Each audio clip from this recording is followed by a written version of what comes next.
दुनिया के सारे झूठे धर्मों ने पाप की धारणा का आविष्कार किया है, जिससे तुम्हारे भीतर अपराध भाव पैदा किया जा सके।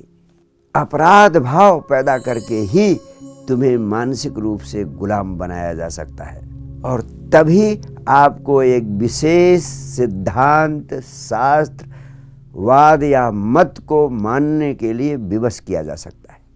लेकिन अपराध भाव के आते ही आपके भीतर अंतर्निहित उत्साह और साहस की ऊर्जा समाप्त हो जाती है। आपकी आंतरिक वैयक्तिकता यानी इंडिविजुअलिटी का विकसित होना असंभव हो जाता है। आपके भीतर छुपी हुई अनंत शक्तियों और संभावनाओं की हत्या हो जाती है। अब आपका कभी आत्मनिर्भर हो पाना असंभव हो जाएगा। अब आप किसी मसीहा या धर्मगुरु या शास्त्र या सिद्धांत या ग्रंथ के मात्र अनुयायी बन सकते हैं। अब आप जिंदगी भर सिर्फ अनुकरण करने में लगे रहेंगे।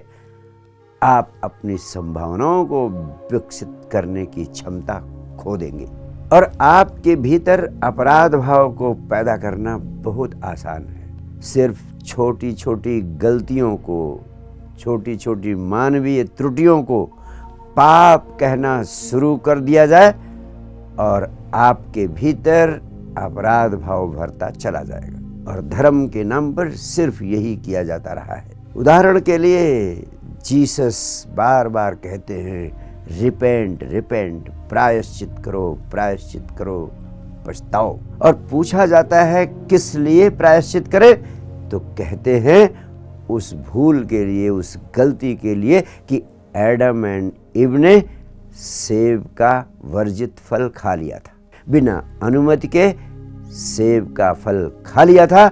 इसके लिए पूरी मनुष्यता जिंदगी भर प्रायश्चित करे प्रायश्चित करे।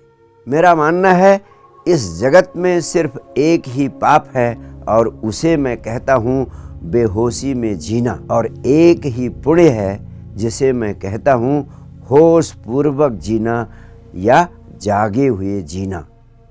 इसीलिए भगवान महावीर कहते हैं असुत्ता मुनि, यानी जो जागे जागे जिए वही मुनि है, वही सिद्ध है, वही संबुद्ध है।